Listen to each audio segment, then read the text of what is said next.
En segunda de Timoteo, capítulo 3.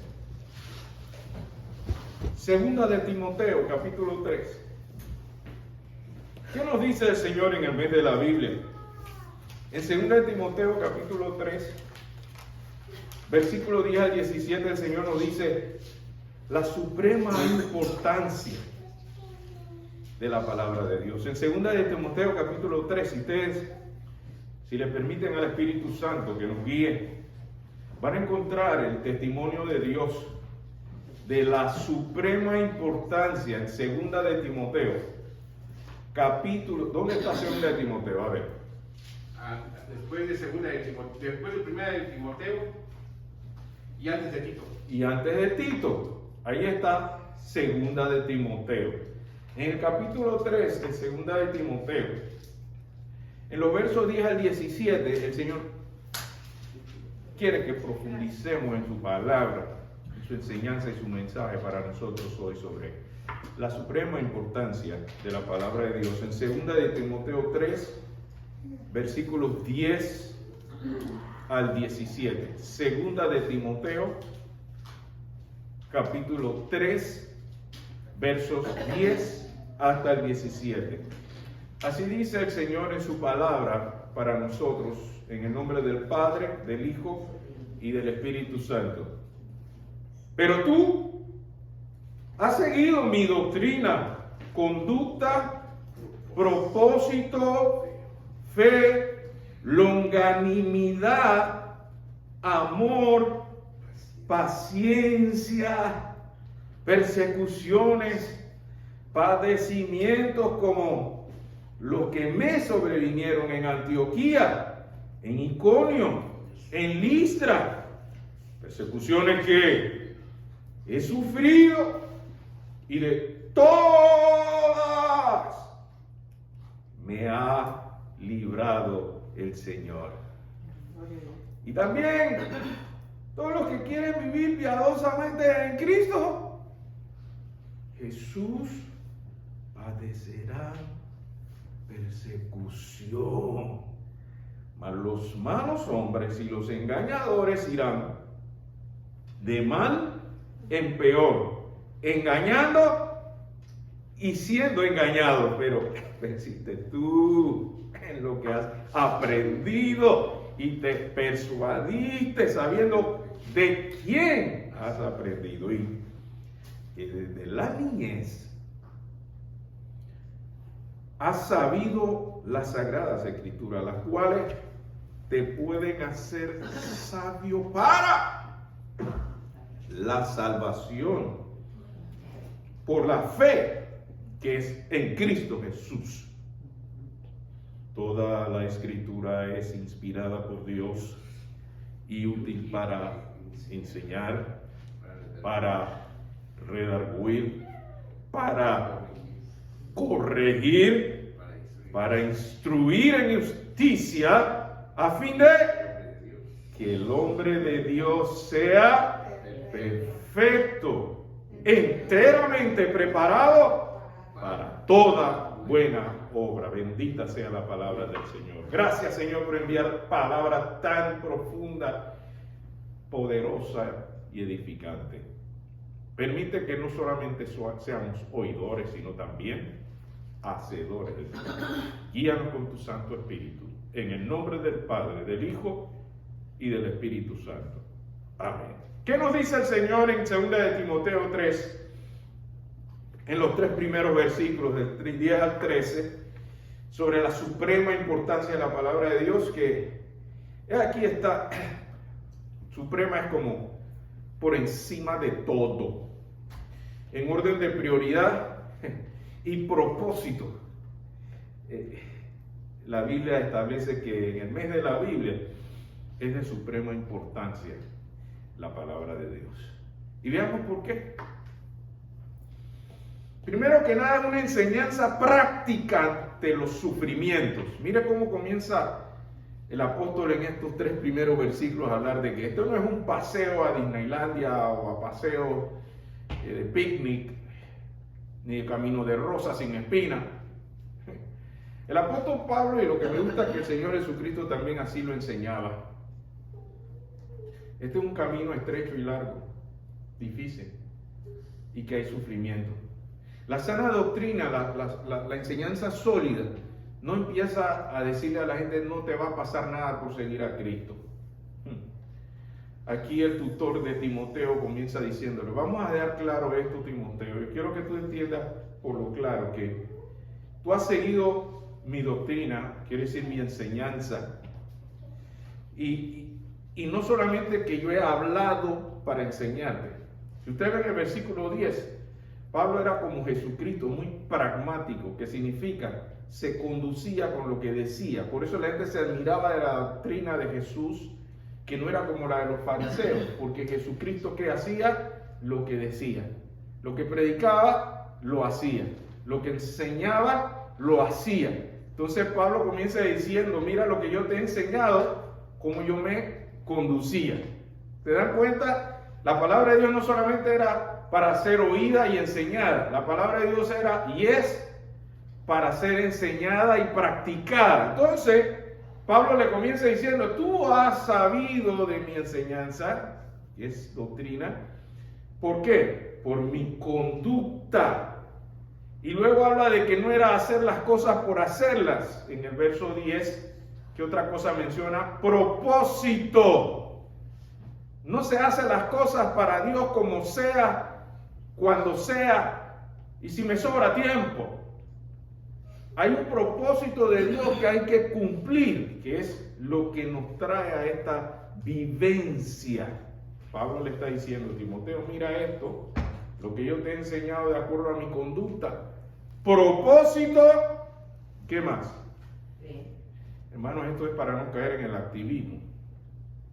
Hacer las cosas por hacerlas, si no se hace con fe y amor, no cumple el propósito de Dios. Entonces Pablo le está diciendo, recuerda esto es lo que haces aprendido de mi enseñanza por mi conducta, por mi fe. La obra sin fe es vanidad, es solo activismo, pero la obra con fe, creyendo como viendo al invisible, es otra potencia, es otro poder que nos mueve cuando hacemos las cosas por fe y no por hacerlas. Creyéndole ¿a quién? A Dios, que hacemos las cosas como para el Señor y no para los hombres. Con fe, dice Pablo, mira, longanimidad, eso no es de vez en cuando y de cuando en vez. Eso es constante, consistentemente, con amor. Recuerden esa palabra, hermano, cómo Dios nos ama. Recuerden cuán importante para Dios que usted sepa que Él le ama. Y que si usted va a hacer algo para Dios, recuerde cómo debe hacerlo, por amor. El primer gran mandamiento es amarás al Señor tu Dios con todo tu ser. Amor, hay que hacer las cosas. Dice Pablo aquí, yo quiero que tú recuerdes que esto es lo que yo hago. Paciencia, hermanos. A veces uno se cansa de hacer lo correcto y el Señor te dice, no te canses de hacer el bien porque a su tiempo será de provecho. Y para eso necesitamos paciencia o no necesitamos paciencia, hermano. Dice uno, no solo paciencia para geografía, para español y para todo. Uno tiene que realmente estar cargado de la paciencia de Dios. Y así Pablo le dice a Timoteo, mira cómo es esto no es fácil. Cada vez que alguien me dice, pero pastor, esto no es fácil. Y digo, pero ¿dónde en la Biblia dice que es fácil? Aquí habla de persecución, padecimiento y sufrimiento. ¿Eso le suena como a fácil? Entonces Pablo le está hablando a Timoteo así, cartas abiertas. Pon cuidado, verso 11. ¿De qué se trata esto en el verso 11? Dice, ¿quieres saber cómo es este trabajo para el Señor? Este trabajo para el Señor implica persecuciones, dice el verso 11. Implica padecimientos, dice el verso 11. Y esto no es de que yo te estoy hablando de que otros han dicho que les ha pasado. Te estoy hablando de lo que a mí me ha pasado. Y dice los lugares donde le ha pasado. ¿Dónde dice Pablo que él sufrió esto? Antioquía, Iconio y en Listra. ¿Saben esos lugares que fueron?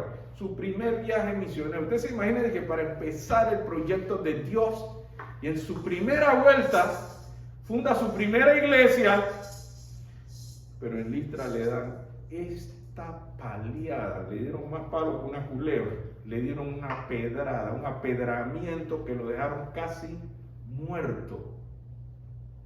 Y él sufrió esto. Como muchos de nosotros no tenemos ni idea de lo mucho que se sufre. En Listra estaba Pablo. También, no solamente viviendo la persecución, pero antes de ser Pablo, él era Saulo. Y Saulo perseguía a los cristianos.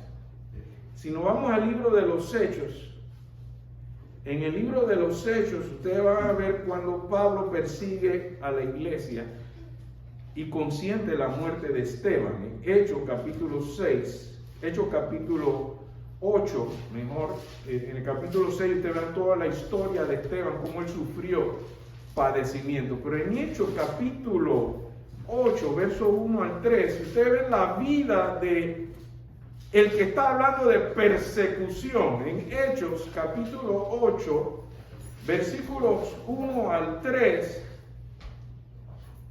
él está hablando por experiencia propia.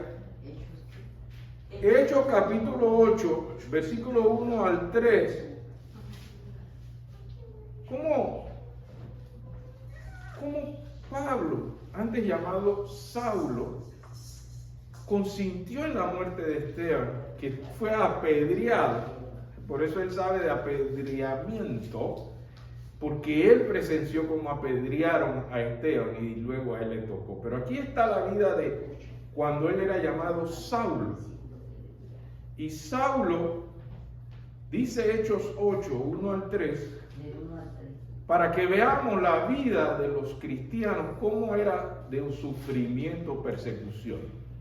Dice Pablo, en Saulo persigue a la iglesia, y Saulo consentía en su muerte. ¿La muerte de quién? De Esteban. En aquel día hubo ¿qué cosa? No cualquier persecución, una gran redada, como la conocemos hoy en día. Una gran persecución con toda autoridad y poder contra la iglesia que estaba en Jerusalén, y todos fueron como esparcidos por las tierras en Judea y Samaria, salvo los apóstoles que se quedaron allí. Y hombres piadosos, mira cómo lo explica, llevaron a enterrar a Esteban e hicieron un gran llanto sobre él. Y Saulo, ¿qué hacía a la iglesia? Asolaba a la iglesia, y entrando casa por casa, arrastrando a hombres y a mujeres, y los entregaba en la cárcel. De esta persecución es que le dice Pablo a Timoteo, que cuando muchacho, él estaba allí cuando mataron a Esteban a pedrazos.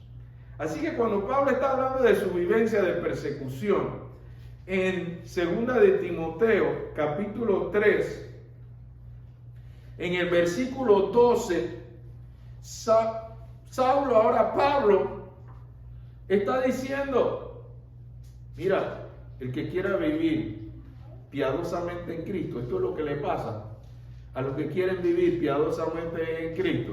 Ve que no se la está pintando color de rosa. En el verso 12 de 2 de Timoteo, capítulo 3, dice, y también a todos los que quieren vivir piadosamente en Cristo, ¿qué va a pasar? Padecerán persecución. Está siendo consistente con la realidad de servir a Cristo.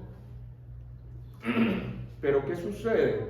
En el verso 13, hay gente que no quiere sufrir por Cristo, que Cristo sufrió por mí, eso está bien, gracias pues, pero yo quiero vivir mi vida a lo que a mí me parece. Y ahí es el peligro de ser engañado. Verso 13 de 2 de Timoteo, capítulo 3. Cuando nos queremos apartar de la verdad de Dios, que cuesta seguir a Cristo, que hay padecimiento, corremos el riesgo de ser engañados. Verso 13 de 2 de Timoteo, capítulo 3.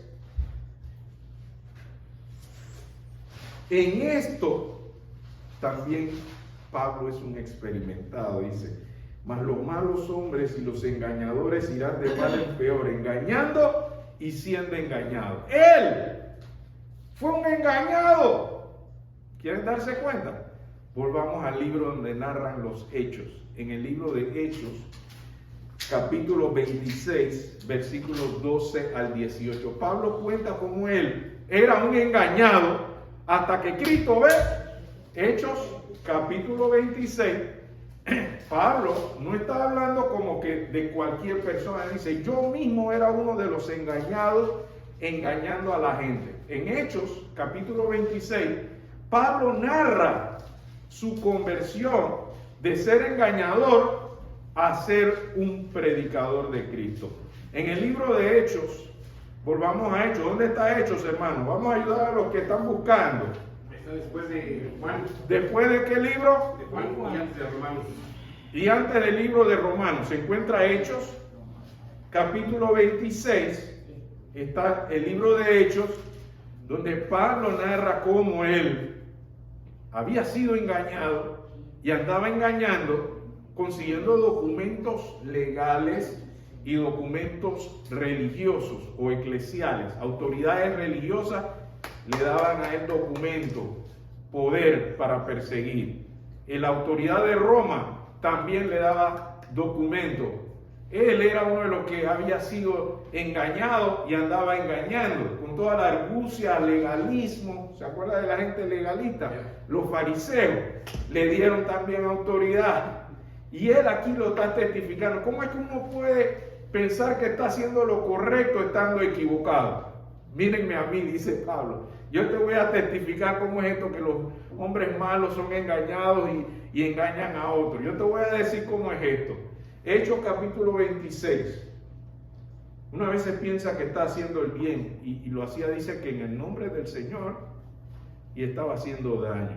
Miren cómo puede suceder esto. En Hechos capítulo 26, versículos 12 al 18. ¿Qué dice Hechos 26, 12 al 18? Pablo relata su conversión. Miren los hechos. Ocupado en esto, iba yo a Damasco ¿con qué? Con poderes y en comisión de los principales sacerdotes. O sea que la cosa de ser religioso no es suficiente, uno puede estar equivocado. Verso 13. Cuando a mediodía, oh rey, yendo por el camino, vi qué cosa. Una luz del cielo que sobrepasaba, mire la dimensión de esa luz, que sobrepasaba qué cosa. El resplandor. Oiga, usted se imagina, hermano, yo prendo mi linterna de día, yo parece que estuviera apagada. Esa luz de la linterna no sobrepasa la luz del sol. Pero esta luz que le salió a Pablo era una luz más resplandeciente que la luz del sol. ¿Qué les parece esa luz, hermano? ¿No era una tremenda luz? Era una luz que sobrepasaba el resplandor del sol, el cual me rodeó a mí y a quién más. Eso no fue una cosa exclusiva, eso fue una cosa explosiva, que a todos los que estaban ahí les sobrepasó esa luz a los que iban conmigo, dice el versículo 13. En el versículo 14, ¿cuál fue el impacto de esa luz que sobrepasaba la luz del sol? ¿Cuál fue el impacto sobre los que estaban allí? Dice, y habiendo caído, ¿cuántos? ¿Cuántos cayeron? Todos. Cuando esa luz. Y habiendo caído todos nosotros en tierra, oí una voz que me hablaba y decía en lengua hebrea, Saulo, Saulo, ¿por qué me persigues? Dura cosa te es dar coces contra el aguijón. ¿Qué es eso de coces contra el aguijón? Los bueyes, cuando se les llevaba a labrar la tierra, a veces querían parar a comer su hierbita en el camino. Y entonces pues el agricultor tenía una lanza con una punta y para que el buey no se detuviera, ¿qué hacía? Lo chuceaba en el trasero y el animal pateaba la tierra como que déjame comer mi hierro. Y entonces la expresión hebrea aquí decía es que, Pablo, lo que tú estás haciendo es como pateando la tierra cuando el aguijón te está dando para lo que estás haciendo muy mal. Y tú crees que pateando contra la tierra tú vas a evitar ser chuceado. Así le pasa al buey cuando lo llevan a trillar, que él cree que pateando la tierra él se desquita de ese chuzo que le daban para que siguiera caminando. Eso es lo que significa dar coces contra el aguijón. Y en esto dice, yo entonces dije, versículo 15 de Hechos 26, cuando esa voz le habló, ¿quién eres, Señor? Y el Señor dijo, yo soy Jesús, a quien tú persigues. ¿Se imagina la confusión de Saulo en ese momento? Yo, ¿cuál usted perseguido? El Señor le estaba dando claro que el que persigue al pueblo de Dios lo persigue a Él. El que se trata de enfrentar al pueblo de Dios se enfrenta a Él. Y esa era la voz que le estaba diciendo Saulo, ¿por qué tú estás en mi contra y me estás persiguiendo? Porque él, con su documentación religiosa y su documentación del Imperio Romano, creía que estaba haciendo bien persiguiendo a los cristianos. ¿Sabe lo que hacía Pablo? En ese momento, Saulo los echaba vivos a los leones para que se los comieran. Los echaba en la hoguera para que se quemaran. Los aserraba vivos. Los partía mientras estaban vivos. Y la gente dice, ¿Saulo hacía todo eso? Sí. Y por eso Jesús le dice, ¿por qué me persigues? Porque estaba haciendo mucha maldad. Por eso él cita eso de que los hombres malos van de mal en peor, engañando a sí mismo y engañando a otros. Ese era el Pablo que ustedes conocen llamado Saulo. Y aquí en el verso 16, el Señor no solo lo confronta y le dice, bueno, ahora estás caído en el piso, quédate ahí tirado en el piso. No. El Señor le dice, aquí hay propósito. Saulo, verso 16, Hechos 26.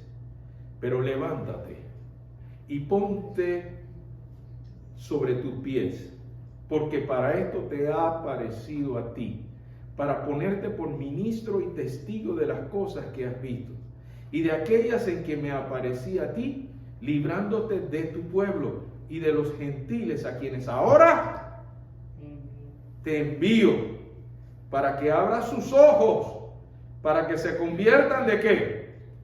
De las tinieblas a la luz. Por eso fue que se le apareció con luz, para que entendiera el propósito, que era superior a la luz del sol. Y de las potestades de Satanás se conviertan ¿a quién? A Dios. ¿Para qué? Para que reciban por la fe que es en mí perdón de pecados y herencia de los santificados. Mira lo que hace Dios cuando llega a nuestra vida, es atraernos con propósito. Y propósito glorioso, no para cualquier cosa hacer mirones y hacer prácticas tradicionales. Ya fui a la iglesia, ya escuché la palabra, ya no hice nada.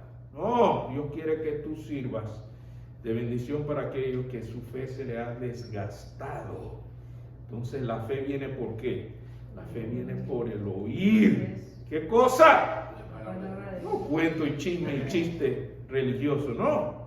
Oír la poderosa palabra de Dios que le va a dar fe como herencia entre los santificados. Aquí Dios nos está hablando a nosotros también, no solo a Saulo, no solo a Pablo.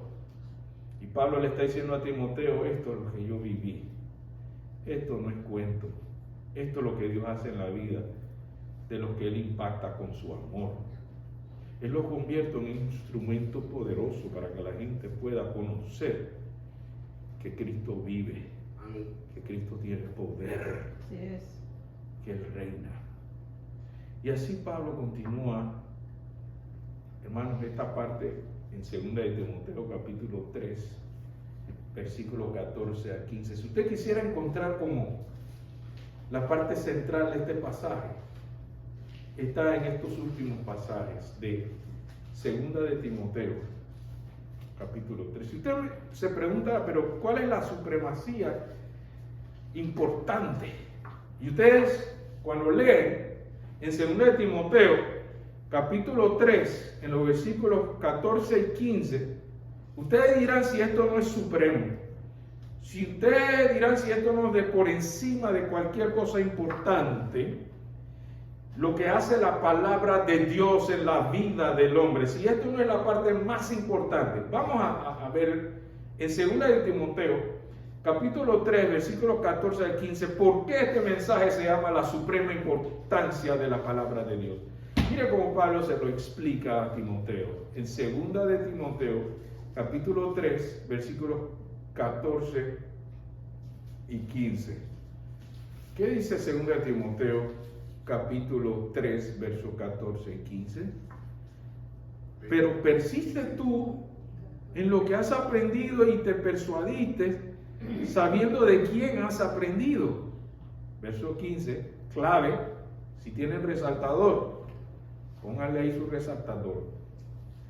Y que desde la niñez has sabido las escrituras, las sagradas escrituras, las cuales te pueden hacer ¿qué cosa? Hello. ¿Te pueden hacer sabio para qué? Esto no es relajo, esta es la cosa más importante que te puede ocurrir en tu vida, para la salvación por la fe que es en Cristo Jesús. Usted se imagina ganarse a todo el mundo, todos los millones. Ahora la gente ya no solo es millonaria, ahora la gente es billonaria, ahora la gente es trillonaria, ya hay un par. Pero ni con todos esos trillones pueden salvar su alma. Igual pueden perecer eternamente. ¿Y de qué le vale al hombre ganar a todo el mundo y perder su alma? No tiene sentido. He aquí la cosa más importante, la cosa más suprema, le está diciendo Pablo a Timoteo. Pon cuidado a esto, porque este conocimiento de la palabra de Dios es la que te puede hacer sabio para salvación por la fe en Jesucristo.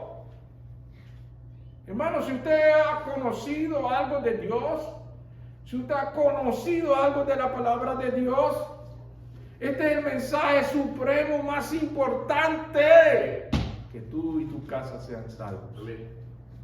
Porque si crees en el Señor Jesucristo, serás salvo tú y tu casa. Mire la suprema importancia del conocimiento de la palabra de Dios, que te da la sabiduría para la salvación. Verso 15 de 2 de Timoteo, capítulo 3. Y que desde la niñez has sabido, hermano. ¿Usted sabe cuántos aquí han ido alguna vez a una escuela bíblica dominical? Muchos. Pero ¿sabe también cuántos, aun siendo pastores, no han llegado a ese nacimiento que Jesucristo le dijo a Nicodemo, que era maestro de maestros, fariseo? Nicodemo, es necesario nacer de nuevo. Entonces la gente me dice, pero esto es serio, pastor, esto pareciera como que, ni aunque uno parezca religioso, ni aunque uno sepa de Dios, ni aunque uno sepa la historia de Cristo, hay que conocer al Cristo de la historia. Por la fe en Jesucristo, dice, la sabiduría que te lleva a salvación por la fe. Hermano, para mí ese versículo está completo. Porque no te da nada así como, así que la cosa no es solamente oír de Dios o saber de Dios. No, es llegar hasta la sabiduría que te lleva a la salvación por la fe en Jesucristo. Ven cómo el versículo 15 es completo y profundo. Dígame si ahí no hay una suprema importancia. ¿De qué vale que la gente solamente oiga de Dios y vaya a la iglesia o vaya a los templos y siga viviendo a su manera y no le da a Cristo su vida como Señor y Salvador?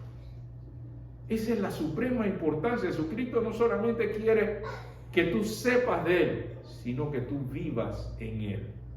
Que Él sea una vida cristocéntrica, no egocéntrica. Que yo hago lo que a mí me gusta y lo que a mí me parece. ¿Por qué no hacer las cosas como Cristo lo haría? ¿Qué les parece esa fórmula, hermano? Sin complicaciones religiosas, solo hacerlo como Cristo lo haría. Oiga, pastor, usted lo pone sencillo. Sí, hermano, Cristo no vino a predicar un mensaje de confusión. Él vino a predicar un evangelio de salvación, no religión. Un evangelio que tiene poder para transformar. Cristo puede cambiar lo que nosotros no podemos cambiar. Nosotros no nos podemos cambiar a nosotros mismos. Pero Cristo sí puede. ¿Cuántos creen que Cristo sí puede? ¿Cuántos creen que Cristo nos puede hacer nueva criatura? De modo que si alguno está en Cristo, nueva criatura es. Las cosas viejas y aquí todas son hechas. Él es el que puede renovar tu vida. Créele a Cristo. Amén. Y aquí Pablo termina en los últimos 2 versículos diciendo, aquí está la clave. Aquí está la clave. Versos 16 y 17. ¿Cuánto de la Escritura es inspirada por Dios? Una partecita ahí, nada más el Nuevo Testamento. Hello. Toda la Escritura es inspirada. ¿Qué significa eso? ¿Qué significa que es inspirada? Aliento de Dios. Palabra viva que da vida. Ese que inspira, que te da ese soplo, ese aliento de vida en su palabra. Si a ti te falta aliento, hermano, usted sabe que es el desaliento. Usted sabe que es el desaliento. Cuando uno está desanimado, cuando uno está en depresión. Ahora ya yo entiendo lo de inspirada. Y era el hombre tomado de la tierra, formado a la imagen de Dios, y sopló Dios, y fue entonces el hombre un ser viviente. Conozco un predicador que en todo su mensaje comienza diciendo: ¡sopla Dios! ¡Danos aliento! ¡Danos inspiración porque me hace falta! Yo me desgasto, me pierdo la paciencia, me desanimo, me frustro, tengo lucha, me siento débil. Y el Señor dice: ahí es donde yo me glorifico, Pablo. Entonces Pablo aprendió a confesar: cuando soy débil, entonces es cuando soy fuerte.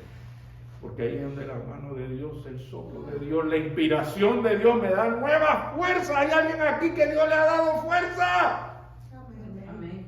¿Hay alguien aquí que Dios le ha dado aliento cuando ha estado débil? Amén. Esa es la inspiración de Dios que quiere que tú vivas. No solo que tú la oigas, pero tú la disfrutes.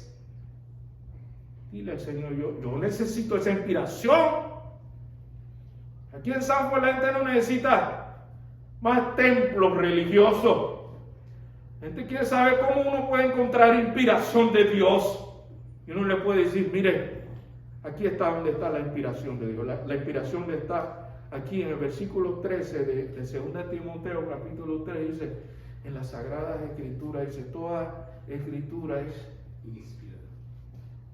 inspirada por Dios.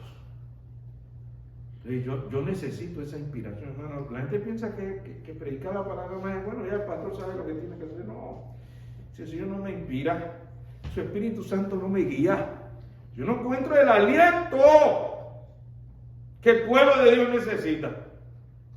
Y si usted quiere cada mañana haga la prueba, pregúntele al Señor: Señor, ¿me puede dar algo de aliento? Estoy desanimado, estoy triste, estoy frustrado con lo que está pasando. ¿Qué hago? Busca a Dios en su palabra.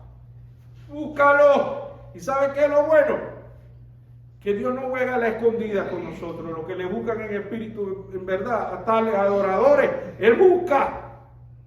Búscalo de corazón, creyendo que Él tiene el poder, que su palabra tiene poder. ¿Cuántos creen que su palabra tiene poder? Dice: toda la Escritura es inspirada por Dios.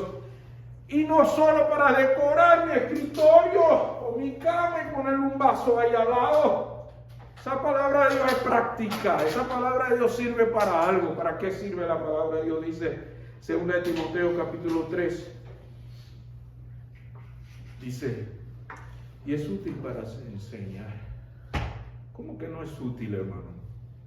¿Cuántos aquí creen que la palabra de Dios no puede servir para enseñar?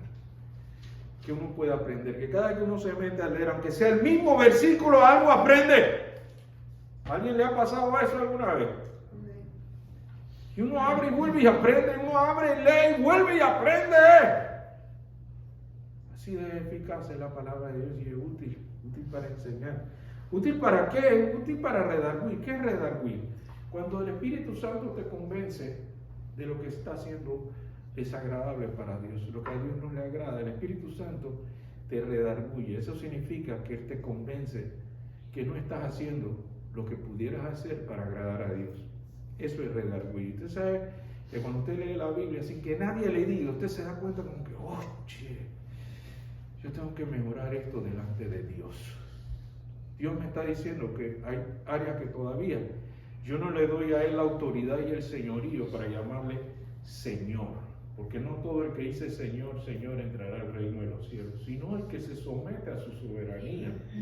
Y el Espíritu Santo está aquí para decirnos, esta área en tu vida, tú la puedes hacer mejor para Dios. Dígame si el Espíritu Santo no hace eso todavía hoy en medio nuestro, hermano. Cuando usted hable la Biblia, el Señor te va a decir, soy yo, Señor, soy yo, que necesito mejorar esto. Entonces ahí es donde viene el redarguir. Nadie te está señalando, tú solo delante de la palabra de Dios estás sintiendo de parte del Espíritu Santo que hay un área que mejorar. Eso es redarguir. Pero saben que la palabra de Dios no solo llega a nosotros para decirnos, bueno, este es el área que hay que mejorar y ya. ¿Te sentiste mal? Está bien, pues ya. ¿Estás triste por eso? Ok, ya. No, siga leyendo qué dice que hace su palabra. No solamente te enseña y te redarguye, sino que hace ¿qué? ¿Es útil para qué? Para corregir. ¿Qué significa corregir? Hermano, si hay algo que está mal en mi vida y yo lo reconozco delante de Dios, el Señor no solamente me dice que está mal, sino que hay que hacer para que sea lo correcto. Entonces ahí viene la corrección. ¿Saben qué hace la palabra del Señor en mi vida? También me dice qué es lo que sí le agrada a Dios. No solamente qué no le agrada, pero también me dice qué sí debo hacer para que le agrade. Ahí viene la corrección. ¿Saben qué hace la palabra de Dios, hermano? La palabra de Dios sana, limpia y restaura. ¿Con qué limpiará el joven su camino? Salmo 7:19. Con guardar tu palabra. Entonces la palabra de Dios no es solamente para estar de acuerdo con Dios. Oh, sí, yo tengo que mejorar o hacer esto o aquello, sino hacerlo, obedeciéndolo. Viene la corrección, viene la restauración, viene la sanidad del alma. Hay cosas que el enemigo quiere seguir recordándonos como que eso todavía está mal.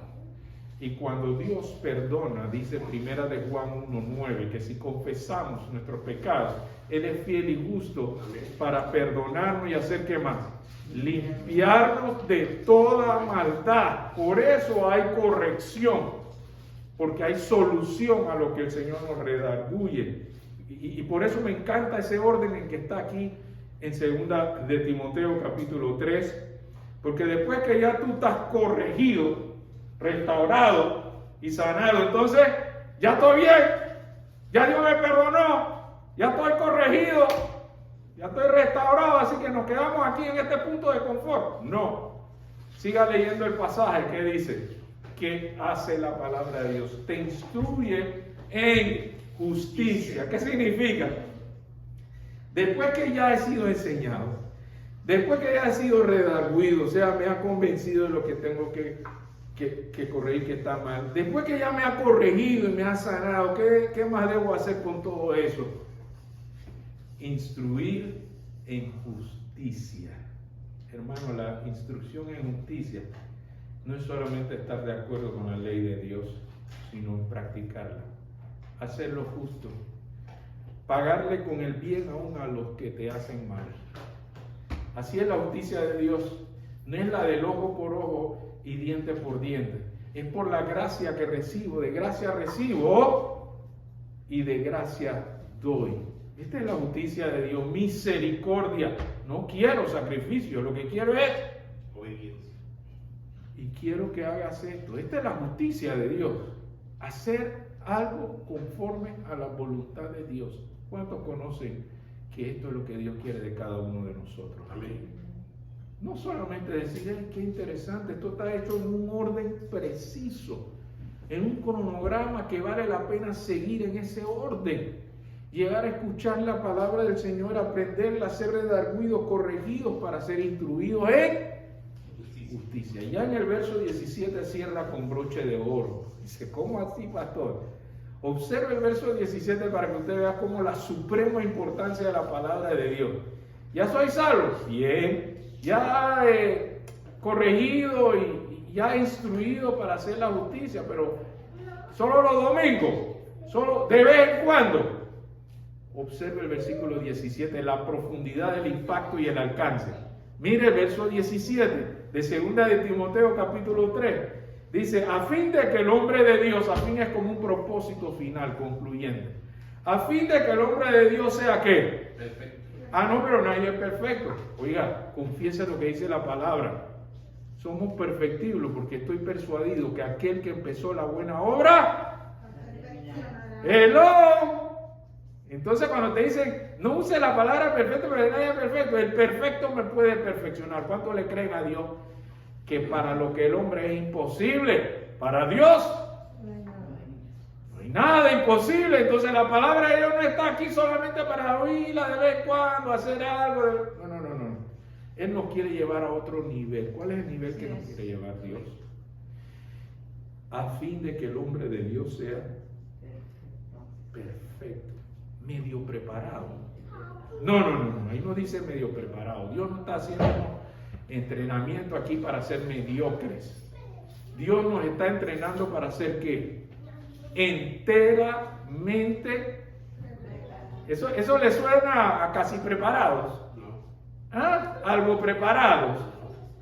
No, el Señor no quiere hacerte casi preparado ni algo preparado. Dios quiere que seas ¿qué? Enteramente preparado. ¿Para qué? Ya estoy preparado, ya estoy completamente preparado. Y entonces, ¿qué hago? Buenas obras. ¿Vio cómo termina ese pasaje bíblico, hermano? Verbo y no sustantivo. Acción. ¿Cuál es la acción que Dios quiere que tomemos, hermano? ¿Hacer qué cosas? Buenas. Entonces, ¿cuántas buenas obras dice ahí el versículo 16? Perdón, tal vez estoy leyendo mal, hermano. Ayúdenme a confirmar lo que Dios nos está diciendo que quiere que hagamos, hermano. Buena obra. Algunos me miran y me dicen, pero pastor, yo hago ni cualquier buena obra, yo hago de vez en cuando una buena obra. Eso no está bien. Claro que está bien, pero el Señor quiere que tú subas a otro nivel. ¿Cuál es el nivel que nos quiere llevar Dios, hermano? Excelencia. Excelencia. Toda buena obra. ¿Quién sí puede hacer eso en nuestras vidas, hermano? Cuando nosotros nos esforzamos y todavía las cosas nos salen mal, dice Pablo, lo que quiero hacer es lo bueno y termino haciendo lo malo, miserable de mí, pero gracias doy a Jesucristo. Amén. Porque Jesucristo me capacita para toda buena obra. Amén. Podemos unirnos en oración para decirle al Señor, yo sé que tú te mereces más de mí. Yo sé que tú eres digno de que yo haga más por ti. Señor, yo quiero que esta mañana tu palabra no solo quede en el oído, quiero que entre en lo más profundo de mi corazón y me dé la inspiración para la acción, para hacer tu voluntad. ¿Cuántos quieren unirse con el pastor esta mañana y decirle, Señor, dame esa inspiración, dame ese aliento de Dios para superar mis luchas, mis sufrimientos, porque tu palabra dice que va a haber sufrimiento. Pero si tú sufriste por mí, yo quiero ser capaz también de sufrir por ti. Quiero que tú te glorifiques en mi vida. ¿Cuántos quieren orar con su pastor? Oremos que Dios complete su buena obra en mí. Padre, te doy gracias por esta palabra que es suprema importancia para nuestra vida. Porque hay mucha gente sin esperanza, que no saben a dónde va a pasar su eternidad. Señor, tú nos has llamado para ser nuevas criaturas, para vivir una vida abundante y con propósito. Señor, permíteme renovar esa visión que tú tienes en tu palabra para cada uno de nosotros. Señor, no solo quiero estar de acuerdo contigo, quiero hacer algo al respecto. Quiero responder en obediencia, ser de inspiración y bendición para que muchos te obedezcan, Señor. Aquella buena obra que tú has empezado en cada uno de nosotros, yo estoy persuadido que tú la puedes completar. Tú sí puedes, Señor. yo quiero confesar que tú sí puedes, lo que yo no puedo. Señor, toma mi vida y hazla conforme a tu santa y bendita y preciosa voluntad. En el nombre del Padre, del Hijo y del Espíritu Santo. Amén. ¿Cuánto le dan gracias a Dios por su suprema palabra?